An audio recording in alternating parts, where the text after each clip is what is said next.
వర్షంతో రేకులు కూలి ప్రాణాలు కోల్పోయిన చిన్నారి సమద్ కుటుంబానికి ₹1,00,000 ఆర్థిక సాయం అందించిన BRS party working president KTR. నిన్న ఒక్కరోజే అకాల వర్షానికి 14 మంది మరణించారు. ఆ 14 మంది బాధిత కుటుంబానికి రాష్ట్ర ప్రభుత్వం ₹10 లక్షల తక్షణ సాయం చేయాలని డిమాండ్ చేస్తున్నామని అన్నారు.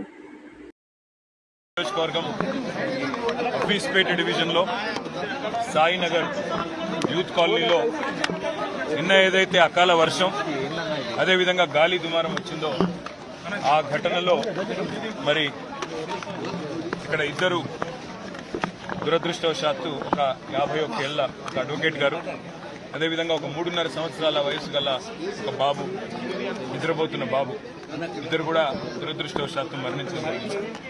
మరి ఆ గాలి దుమారం వల్ల ఒక దగ్గర పైన ఉన్న పారాపిట్ వాల్ ఏదైతే పైన కట్టిన కాంపౌండ్ వాల్ ఉందో అది విరిగి పడిపోవడం, ఇక్కడేమో పైనుంచి వచ్చి రాళ్లు వారు పడుకున్న ఇంట్లో వచ్చి డైరెక్ట్ గా పడడం, ఆ పడుకున్న బాబు మీద పడడం వల్ల ఇద్దరు కూడా మరణించడం జరిగింది. ఆ రెండు కుటుంబాలను కూడా గౌరవ ఎమ్మెల్యే షేర్లింగంపల్లి గాంధీ గారు, నేను అదేవిధంగా మా గౌరవ కార్పొరేటర్లు నాగేందర్ యాదవ్ గారు, శ్రీకాంత్ గారు ఇంకా ఇతరులందరం కూడా కలిసి పరామర్శించడం జరిగింది.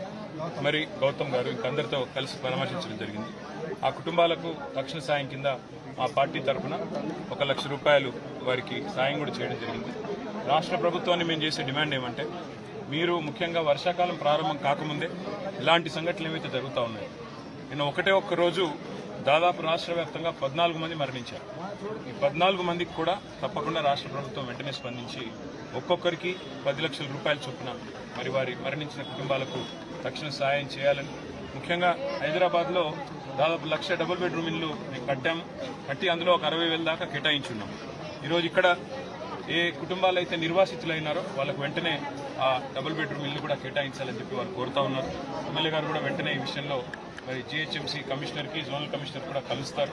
తప్పకుండా ఆ కుటుంబాలకు వెంటనే నైట్ షెల్టర్కో లేకపోతే, ఎందుకంటే ఇవన్నీ కూడా చూస్తే ఇప్పుడు మొత్తం 6-7 కుటుంబాలు ఇక్కడ నిర్వాసితులైన వారందరినీ కూడా వెంటనే జీహెచ్ఎంసీ నైట్ షెల్టర్లకు తరలించాలి.